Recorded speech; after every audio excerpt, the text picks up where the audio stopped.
Okay guys, so by now everyone's seen it. Rockstar has within the past 24 hours released the cinematic trailer for this upcoming Winter's DLC in Grand Theft Auto 5 Online called Agents of Sabotage. And let me say that after viewing the trailer, if the trailer is actually indicative of actual gameplay, then this one could be a banger, and I am cautiously optimistic for it. So what's up everybody? OddMan105, aka the Odd One here, with a quick trailer breakdown for this upcoming Winter's DLC. So let's just get right into this. Now, the content update page on Rockstar's own newswire states, quote, GTA Online, Agents of Sabotage coming December 10th. So we even have an official release date from Rockstar for the upcoming Winter DLC, which is next Tuesday, as of the making of this video. It also states, quote, former FBI operative turned rogue agent Jody Marshall has a serious grudge against her former handlers. She's maintained backdoor access to the Bureau's files and is not above exploiting this privileged information for personal gain.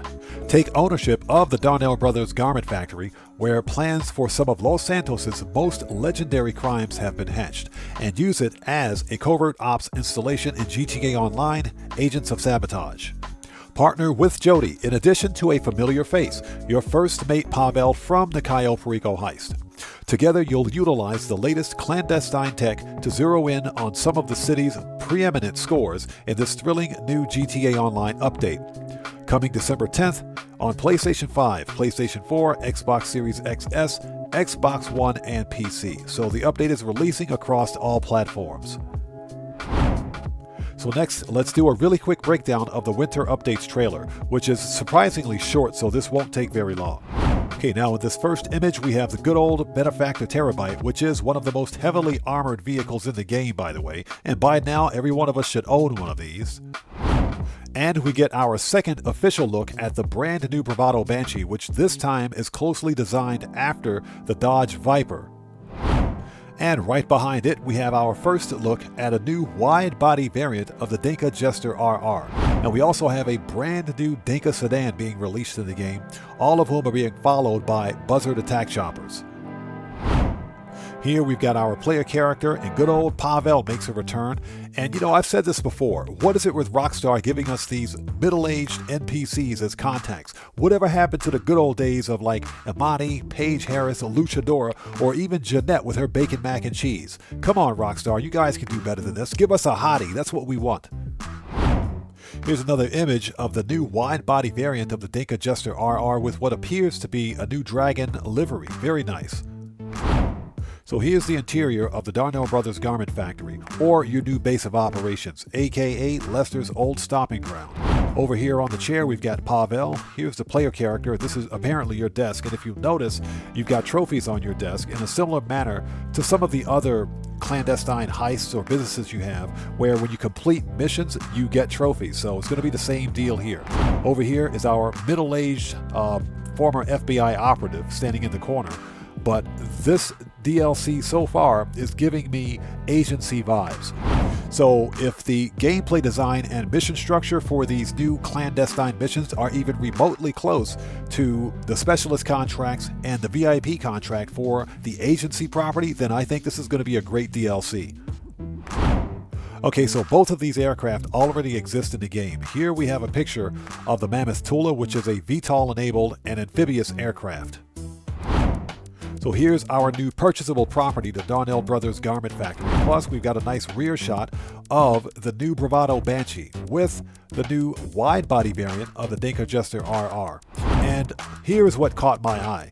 Here's an FIB variant of the Terabyte. Now, the question I have is whether or not this is simply a livery that we can purchase and add to our existing Terabyte, or will Rockstar be stingy and force us to buy a brand new Terabyte?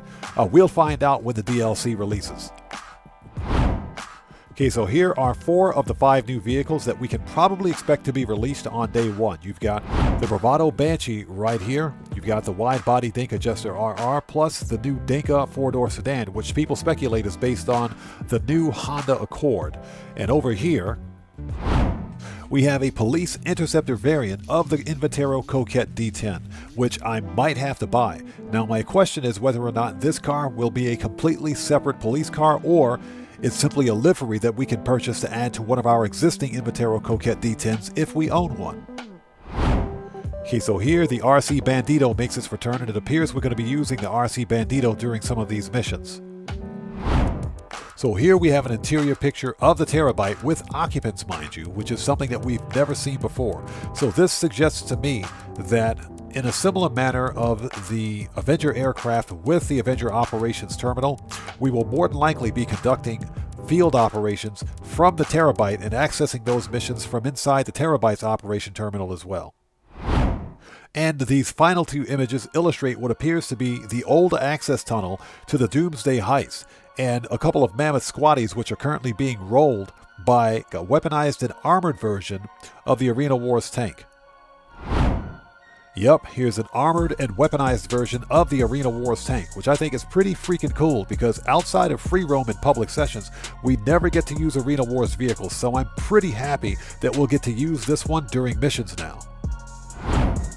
And that's pretty much it. So the Agents of Sabotage DLC releasing on December 10th. And you guys sound off down in the comments below, and let's discuss whether or not you're excited for this upcoming Winter's DLC. Now, me personally, based on everything that I've seen here in this trailer, I'm getting Contract DLC vibes. And if the mission structure and gameplay mechanics are even remotely similar, I'm all in. I think it's going to be a good DLC. Now, that being said, this DLC is totally Rockstar's update to Ruin, and the one thing that I haven't seen in this trailer was any hint or suggestion that we would get additional garage space with the new business property. So Rockstar, I'm talking to you guys. Stop being petty and quit monetizing the garage space. Give us some parking for all the cars that you guys want us to buy. And with that being said, this video is a wrap. I've been OddMan105, aka The Odd One, and if you guys found this video informative, then you know what to do. Smash that subscriber button. Hit that bell icon. Leave a few likes while you're here. And hey, don't forget to check me out on Twitter at OddMan105. And I will see you guys when I see you guys in the next video. Please stay safe and remember, don't just start the fire, bring the smoke. And take care out there.